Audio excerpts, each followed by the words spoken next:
700 साल बाद इमरान खान नियाज़ी तारीख़ के आईने में।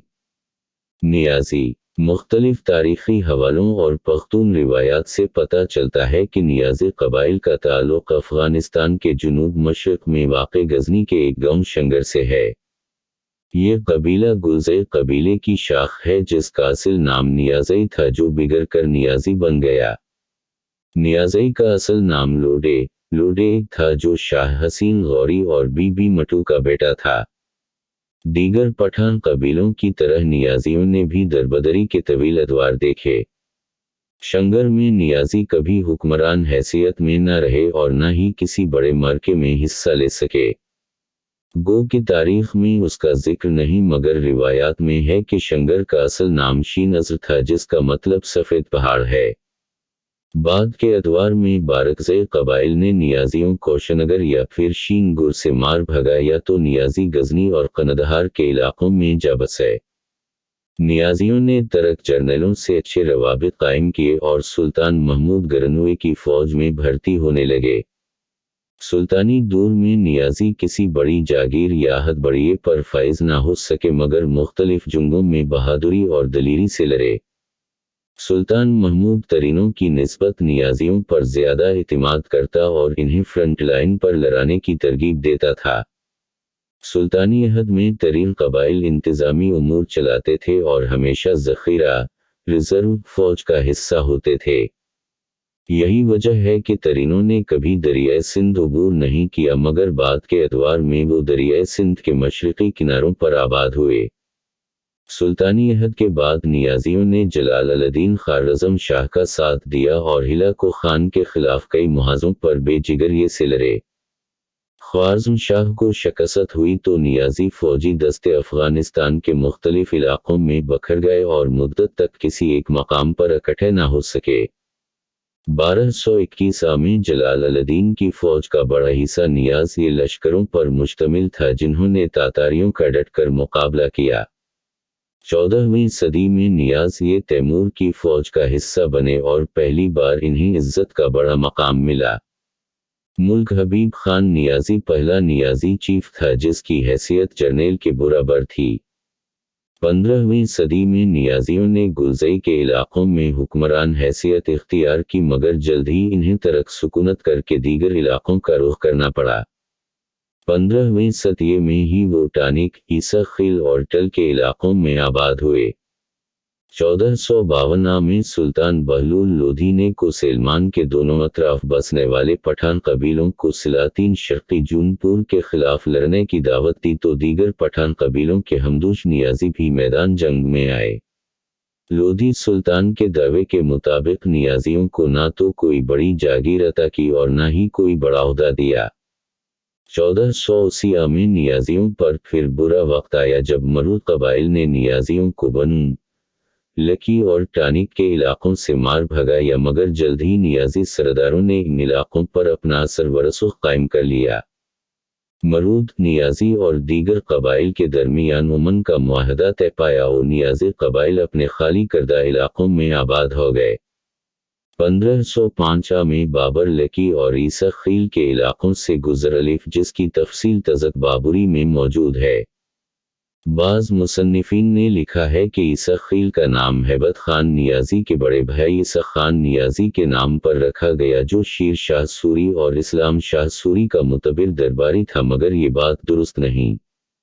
शीर शाह सूरी और उसके बेटे इस्लाम शाह के इक़्तिदार का ज़माना बाबर के बाद का है। अगर ईसा खील का नाम ईसा खान नियाज़ी से मंसूब होता तो बाबर उसका जिक्र करता। मुल्क हबीब खान नियाज़ी के बाद नियाज़ियों का दूसरा बड़ा सरदार हैबत खान नियाज़ी है। हैबत खान नियाज़ी ईसा खान नियाज़ी का छोटा भाई था। शेरशाह सूरी के अहद में हैबत खान नियाज़ी ने नियाज़ी कबाइल को यकजा किया और नियाज़ी लश्कर तश्कील दिया। शीर शाह के हुक्म पर वो मुल्तान पर हमला आवर हुआ और हाकिम मुल्तान फ़तह शीर जट को कत्ल कर डाला। ये वाक़या 1543 का बयान किया जाता है।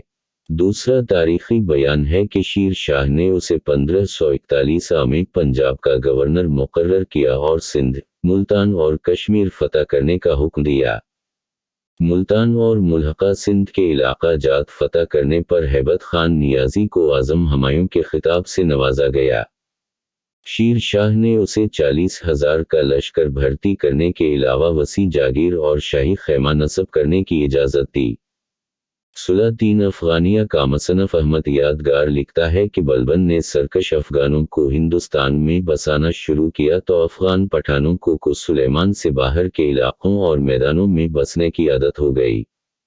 بابر نے لودھیوں کی طاقت کم کرنے کا منصوبہ بنایا اور بی بی مبارکہ کی خوشنودی کی خاطر یوسفرئی پٹھانوں کو زیر تسلط ہندوستان میں جاگیریں عطا کیں اور صوبیداریاں دے کر انہیں اپنی فوج کا حصہ بنایا۔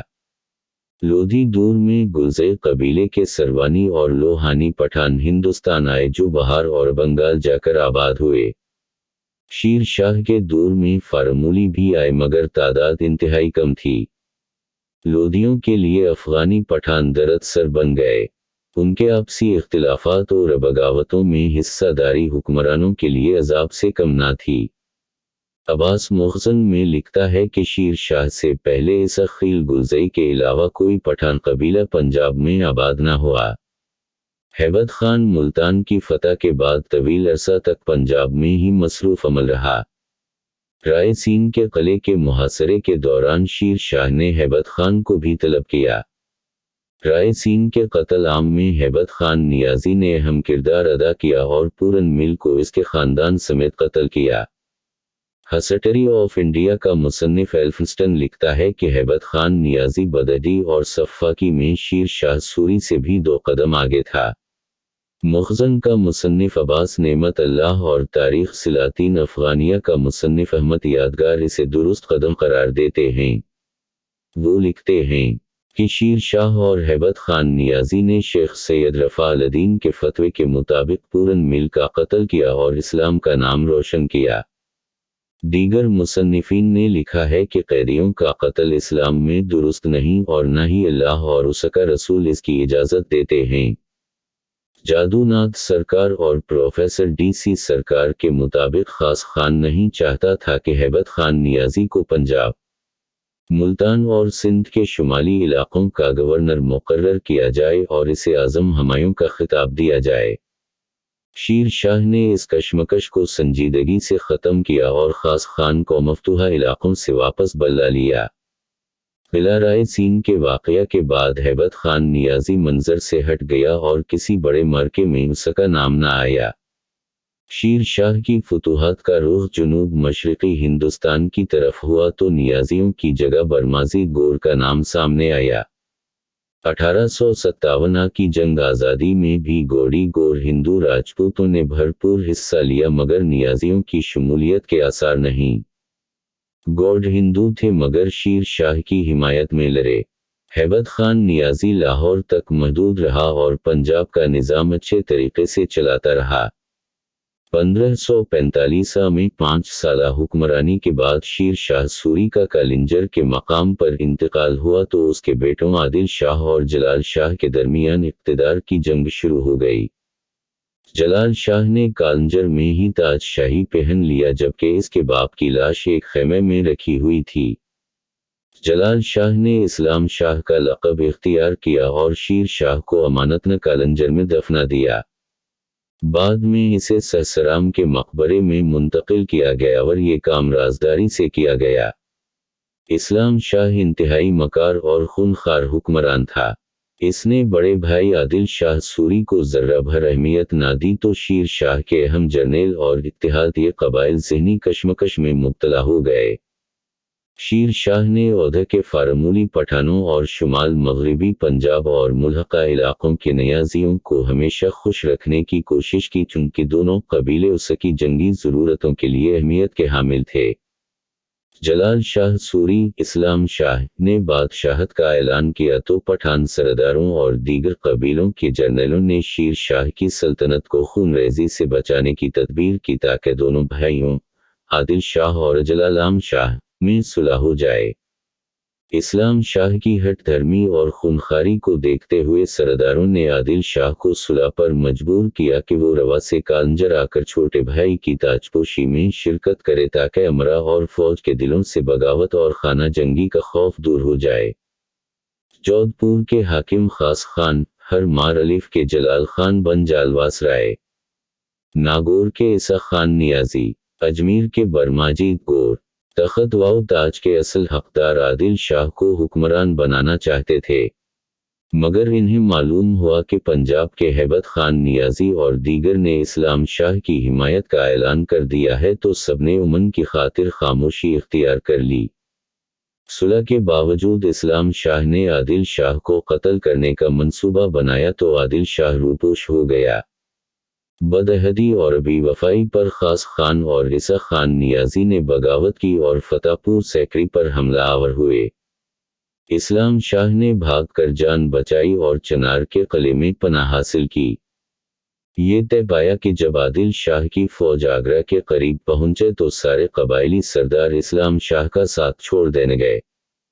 जैसा कि पख्तून रिवायात में है कि पठान सरदारों की कोई भी बात हतमी नहीं होती और वो इन मौका पर या फिर मैदान जंग में अपने अहद से फिर जाते हैं। ऐसा ही मामला आदिल शाह के साथ हुआ। सिवाय खास खान, ईसा खान नियाजी और हैबत खान नियाजी के दीगर जर्नेल और कबायली सरदार इस्लाम शाह से मिल गए। आगरा से 10 कोसिन के फासले पर आदिल शाह और इस्लाम शाह के हामियों में खूनरेज़ मारका हुआ।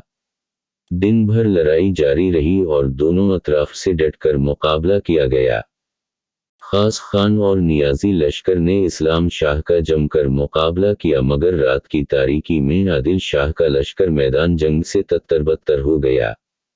खास खान अपना लश्कर लेकर सरहिंद की तरफ चला गया और आदिल शाह चंद जानिसार साथियों के हमरा बंदील खनड़ की तरफ निकल गया।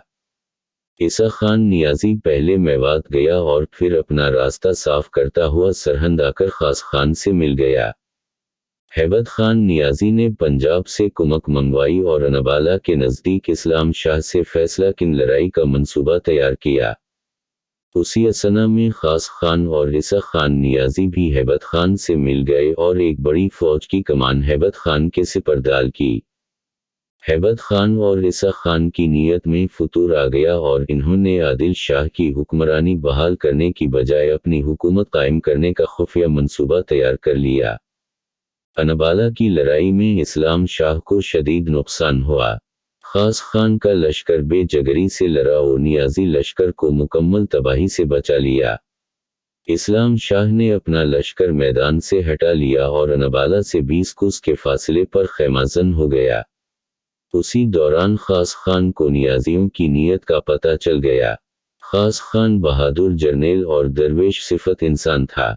वो शेर शाह सूरी का वफादार साथी और आदिल शाह का सच्चे दिल से हमायती था। नियाजियों ने खुलेआम अपनी हुक्मरानी का ऐलान किया तो खास खान समेत बहुत से अफगान सरदार इनका साथ छोड़ गए।